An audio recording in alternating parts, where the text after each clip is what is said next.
नमस्कार दोस्तों, स्वागत है आपका हमारे गजब ज्ञान यूट्यूब चैनल में।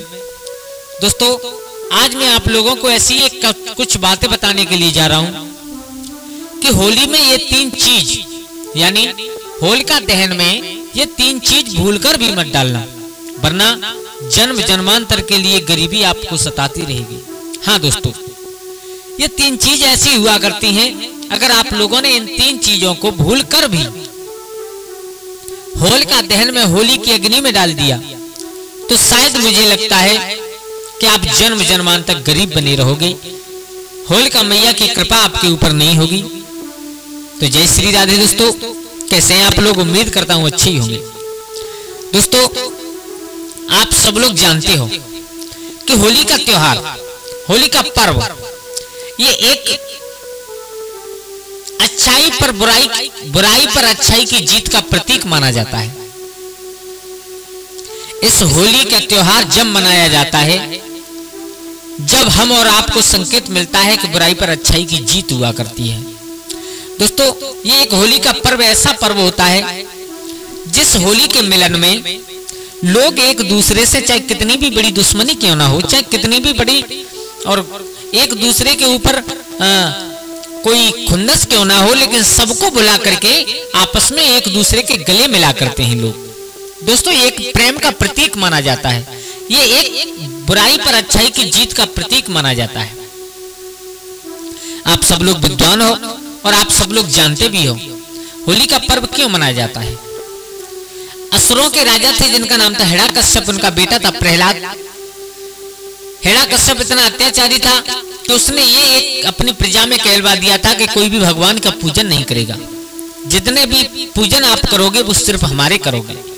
मेरे भैया, वो हिरण्यकश्यप इतना बड़ा अत्याचारी हो गया कि कहीं पर अगर कोई संत भगवान का भजन करे या पूजा पाठ करे या भागवत यज्ञ करे, कुछ भी करे, तो उसे पकड़ करके उनकी सजा जरूर दे। और इस होली के त्योहार से एक हम लोगों को यह भी सीख मिलती है कि भगवान का महत्व इस पृथ्वी पर कितना है। जब इंसान संसार को छोड़ करके, सब कुछ को त्याग करके भगवान के चरणों में चला जाता है तो उसकी रक्षा भगवान करने के लिए जरूर आते हैं। आप लोगों ने सुना होगा उसी हिरण्यकश्यप के पुत्र थे जिनका नाम था प्रहलाद। और वो कैसे थे कि हिरण्यकश्यप ने मना किया था लाख बार कि आप भगवान का भजन नहीं करोगे अपने बेटा से, लेकिन उसने एक बात नहीं मानी। और क्यों नहीं मानी? वो इसलिए नहीं मानी कि उससे प्रहलाद को मालूम था कि मेरे पिता भगवान नहीं है, भगवान है तो इस संसार में कोई और है। प्रिय बंधुओं, लाख मना करने पर जब प्रहलाद नहीं माने तो हजारों प्रयत्न किए उन्हें मरवाने के लिए, लेकिन भगवान ने उन्हें हर बार बचा लिया। अब की बार हिरण्यकश्यप ने अपनी बहन सिंगिका से कहा है, उसके पास एक शीतला चीर था, जिसे उड़ करके आप बैठ जाओ, जिससे ये प्रहलाद जल करके भस्म हो जाएगा, तुम बच जाओगी। ऐसा ही हुआ। सिंगिका अपने शीतला चीर को ओढ़ करके प्रहलाद को गोद में बैठ करके एक अग्नियों की, एक लकड़ियों की और चिता बना करके और एक लकड़ियों का ढेर लगा करके उसमें अग्नि लगा करके उसमें बैठ गई। लेकिन कहते हैं ना कि जाको राखे साइया मार सके ना कोई, और बाल न बांका कर सके चाहे जग बैरी हो। जिसको मेरे परमात्मा रखते हैं उसे संसार में कोई मारने वाला नहीं होता। हवा का झोंका इतनी तेज आया कि उस सिंगिका के शरीर से उड़ करके और चुनरी प्रहलाद के शरीर से लिपट गई। प्रहलाद तो बच गई, लेकिन वो सिंगिका जल करके राख हो गई। उसी दिन से नाम पड़ गया था होलिका। मेरे भैया, ये होलिका दहन जो इंसान अपनी आंखों से देखता है, ये होलिका दहन वो दहन है जिसमें भगवान के भक्त प्रहलाद बच गए थे। इसको जो इंसान अपनी आंखों से देखता है उसके जन्म जन्मांतर के पाप छूट जाते हैं। लेकिन ये एक होलिका दहन की ऐसी रात हुआ करती है जिसमें आसुरी शक्ति, दैविक शक्ति सब अपनी अपनी चरम सीमा पर हुआ करती है। इस रात्रि के समय, इस रात्रि को हजारों तांत्रिक सालों से इंतजार करते हैं, क्योंकि ये वो रात होती है कि जिसमें आसुरी और दैविक शक्तियां दोनों जागृत हुआ करती हैं। और कुछ तांत्रिक लोग अपनी विद्या को सिद्ध करने के लिए इस रात्रि का इंतजार किया करते हैं। हाँ दोस्तों, तो ऐसे ही मैं कुछ आप लोगों को उपाय बता रहा हूं। अगर आपने ये मेरी तीन बातें ध्यान में रख ली तो शायद जीवन में आप कभी दुखी नहीं रह सकते, आपको गरीबी नहीं सता सकती। हाँ दोस्तों, तो आपको ये ज्ञानवर्धक बात बताने से पहले आप लोगों से मेरा निवेदन है, अगर आप हमारे चैनल पर नए दर्शक मेहमान बंधु बनकर के आए हैं तो प्लीज हमारे गजब ज्ञान यूट्यूब चैनल को सब्सक्राइब करें और एक प्यारा सा लाइक देकर के एक बहुत सुंदर कमेंट जरूर लिख करके जाएं। दोस्तों वीडियो को पूरा देखें, क्योंकि जब तक आप लोग पूरा नहीं देखोगे तब तक कोई बात समझ में नहीं आएगी। और हम लोग इतनी मेहनत करके वीडियो बनाते हैं, उस पर हमारे पानी भर जाएगा, क्योंकि आधा अधूरा ज्ञान हमेशा खतरनाक साबित हुआ करता है। तो दोस्तों आप लोगों का समय ज्यादा बर्बाद ना करते हुए आ जाओ गौर करते हैं कि ये 3 चीजें ऐसी हुआ करती हैं जो इंसान भूल करके भी होलिका दहन में नहीं डालनी चाहिए, अन्यथा होलिका मैया वरदान देने की जगह पर हम लोगों को श्राप दे सकती हैं, और अगर श्राप दे दिया तो शायद हम जीवन भर दुखी बने रहें।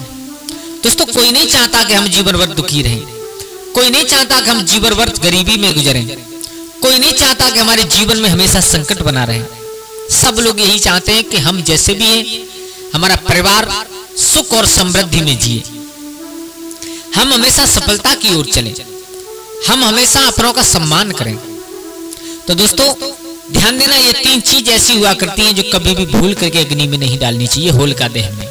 ध्यान देना, सबसे पहली चीज होती है, आप लोगों ने देखा होगा हमेशा कि जब होलिका दहन होता है उससे 2, 4, 6, 8 दिन यानी 1 महीना पहले से ही, आप गांव की बात बता रहा हूं, जो देहाती एरिया होती है उसकी बात बता रहा हूं, कि वहां पर कुछ लोग होलिका को बढ़ाने के चक्कर में ऐसी ऐसी चीजें ला करके रख देते हैं उस होली पर, जिनकी आप लोग कल्पना भी नहीं कर सकते।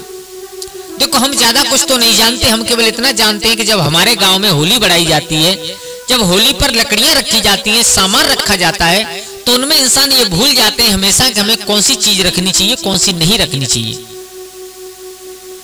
हमारे गांव की तरफ जो पुराने जमाने के जो मतलब घास फूस से बनाए हुए छप्पर होते हैं, उनको लोग इस उठा करके रख देते हैं। हमारे गांव की तरफ अगर लकड़ी की पिंडी पड़ी हुई हो, उन्हें उठा करके रख देते हैं।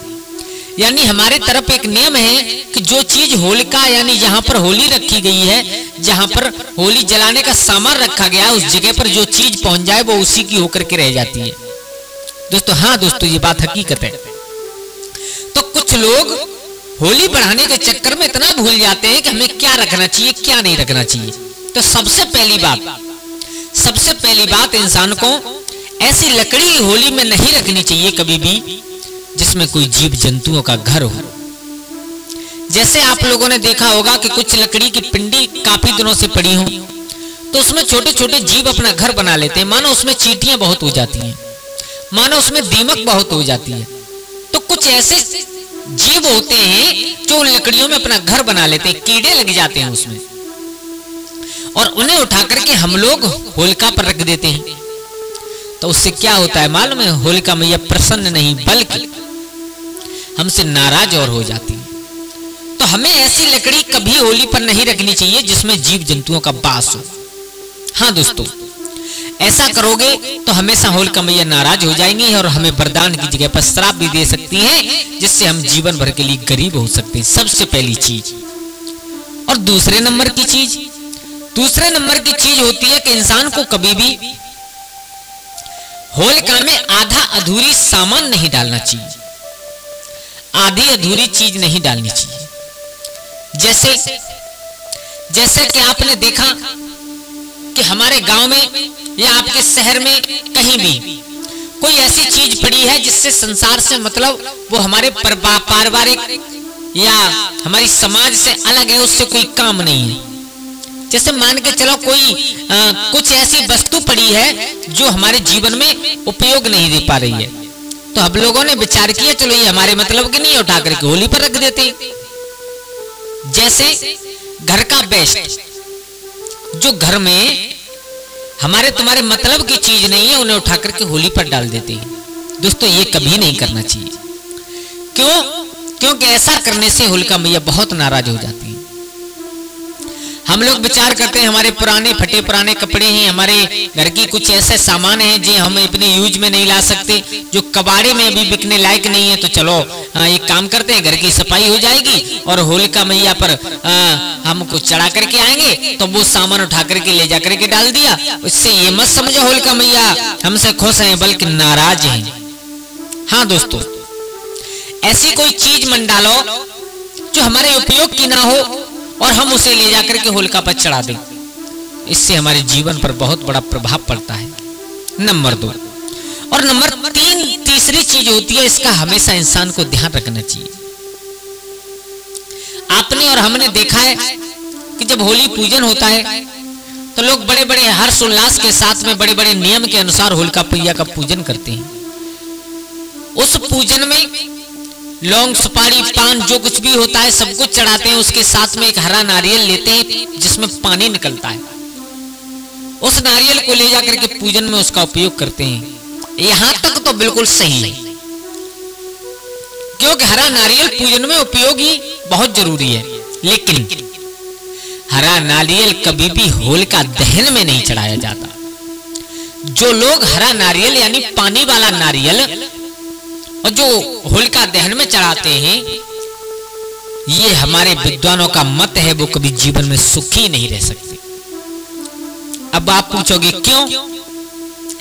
क्योंकि हमेशा होलिका दहन में सूखा नारियल गोले वाला नारियल ही चढ़ाया जाता है, बल्कि हरा नारियल पानी वाला नारियल कभी चढ़ाया नहीं जाता, जिससे हमारे देवी देवता सभी नाराज हो जाते हैं। दोस्तों, ये 3 चीज ऐसी हुआ करती हैं जिन्हें भूल करके भी कभी होलिका दहन में नहीं चढ़ानी चाहिए। चढ़ाना क्या चाहिए? वो चीज चढ़ानी चाहिए होलिका दहन में, होली मैया को वो चीज समर्पित करनी चाहिए जिससे हमारी होलिका मैया नाराज ना हो। देखो, एक आपको सीधा साधा कम खर्च वाला एक उपाय बताता हूं। हम लोग गरीब हैं, हमारे पास कुछ नहीं है और हमारी इच्छा है कि हम होलिका मैया का पूजन करें, होलिका मैया में होलिका दहन में कुछ चढ़ाएं। अगर आपके पास कुछ है उसे चढ़ाओ, अगर नहीं है तो केवल सच्चे मन से कहीं पर अगर आपको 5 फूल मिल जाएं, उन 5 फूलों को अपने हाथ पर रखो और होलिका मैया के 7 परिक्रमा करो। 7 परिक्रमा करने के बाद केवल दिमाग में एक ही बात रखो और होलिका मैया से कहो, मां हमारे पास है या नहीं है वो आपको सब कुछ पता है, मैया मेरे पास इतना कुछ नहीं है जो मैं तुम्हारी सेवा में हाजिर हो सकूं उसे लेकर के, लेकिन मेरी इच्छा है कि मैं तुम्हारे ऊपर कुछ चढ़ाना चाहूं, मैं तुम्हारी सेवा करना चाहूं, तो मैया मेरे पास सिर्फ ये पुष्पों की भेंट है। अगर मैया तुम इसे स्वीकार कर लो तो मेरे से बड़ा अभाग्य कोई नहीं होगा, सौभाग्य वाला कोई नहीं होगा।